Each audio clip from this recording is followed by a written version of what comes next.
सभी लोग बोर्ड पे एक द्विघात समीकरण का क्वेश्चन देख रहे होंगे। यह क्वेश्चन 2023 में ईएस में सीधा 6 अंक में आया था और आप कहेंगे सर इतना सरल क्वेश्चन 6 नंबर में कैसे देगा? बाबू एक बात को समझिएगा, ये क्वेश्चन जितना दिखने में सरल है उतना सरल यकीन में या वाकई में है नहीं।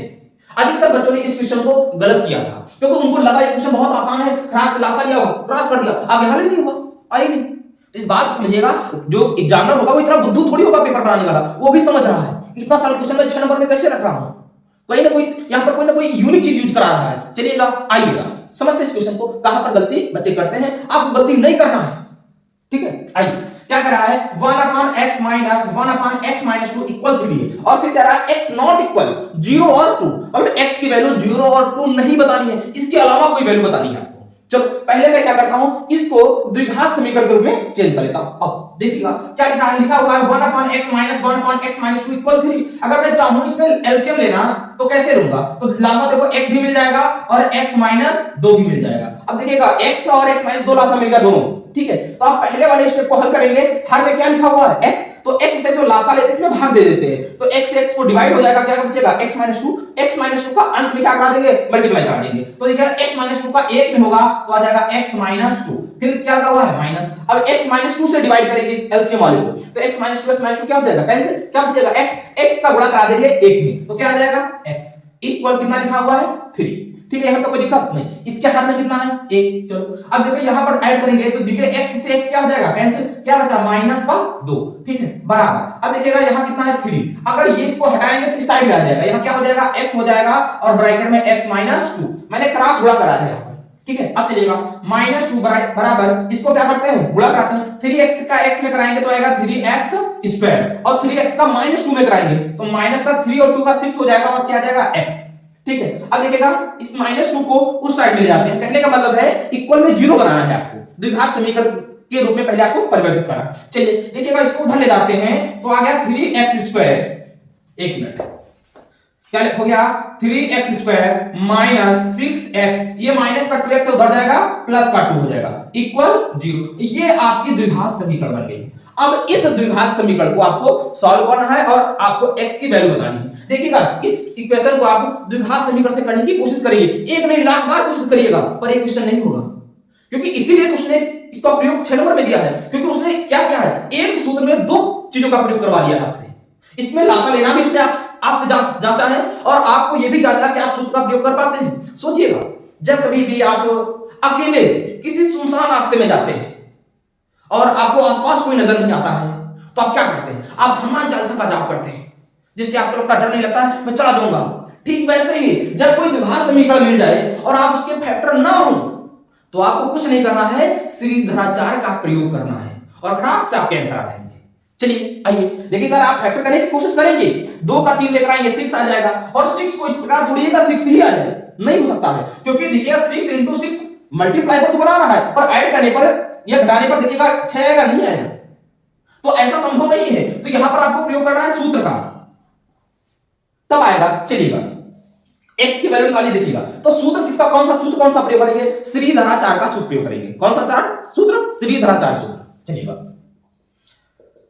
श्रीधराचार्य सूत्र क्या होता है, श्रीधराचार्य सूत्र होता है श्रीधराचार्य का भैया x बराबर minus b plus minus root के अंदर b square minus 4ac total के अपान में क्या होता है 2a।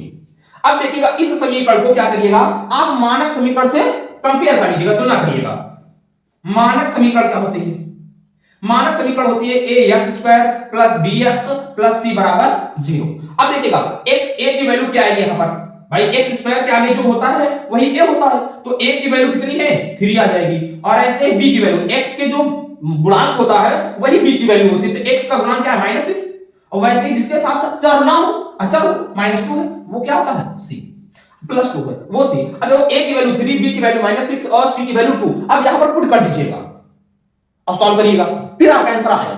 फिर भी कहां पर आपको गलती नहीं करनी है वो भी मैं आपको बताऊंगा अभी। तो देखिएगा माइनस b की वैल्यू कितनी है -6, तो -6 रखेंगे प्लस माइनस रूट के अंदर -6 का होल स्क्वायर, b की वैल्यू होती -4a, a की वैल्यू कितनी है 3 है, 3 इनटू c की वैल्यू कितनी है 2, तो रख दीजिएगा अपान में 2 इनटू a की वैल्यू कितनी है 3।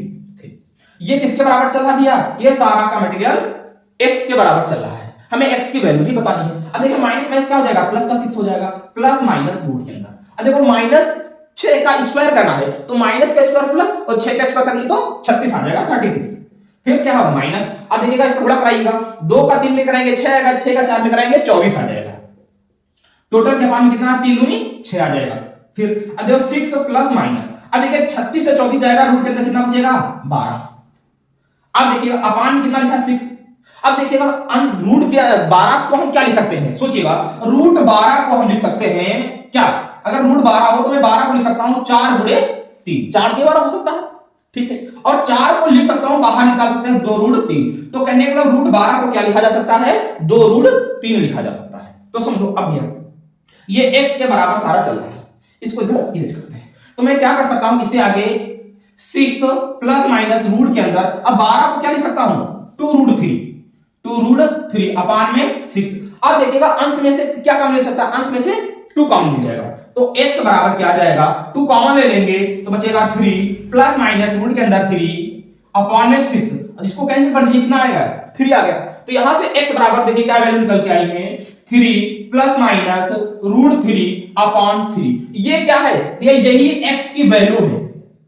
अब लेकिन एक बात समझिएगा, समीकरण आपकी कैसी थी, द्विघात समीकरण थी। यदि द्विघात समीकरण होती है तो x की कितनी वैल्यू आती है 2। अब यहां पर आप बोलेंगे सर यहां तो एक ही वैल्यू आई है, नहीं दिया, समझिए मेरी बात, एक वैल्यू नहीं है।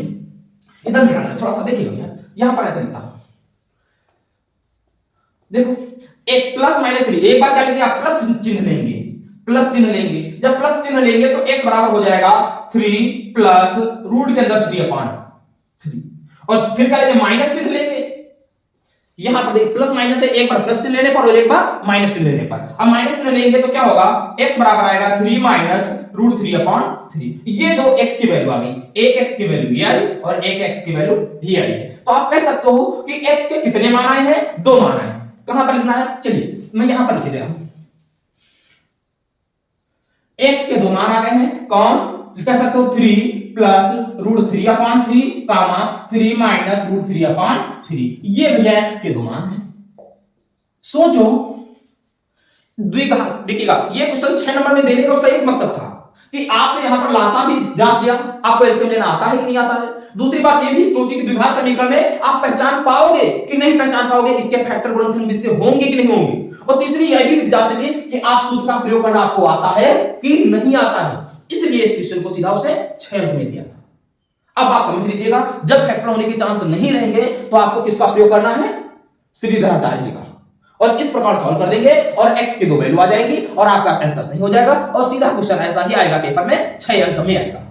तो 2024 में जो बच्चे बोर्ड एग्जाम देने जा रहे हैं वो सभी लोग इस प्रकार के क्वेश्चन में गलती करने से आपको बचना है, नहीं तो बाद में पछताने के अलावा कुछ भी नहीं मिलने वाला है। तो इसलिए जो भी क्वेश्चन को तैयारी करिएगा, जो भी क्वेश्चन लगाइएगा उसका आंसर करेक्ट आना चाहिए, उसे देखिएगा, ठीक है, किस प्रकार से क्वेश्चन में कहां पर गलती हो सकती है, कहां पर हमें गलती नहीं करनी है।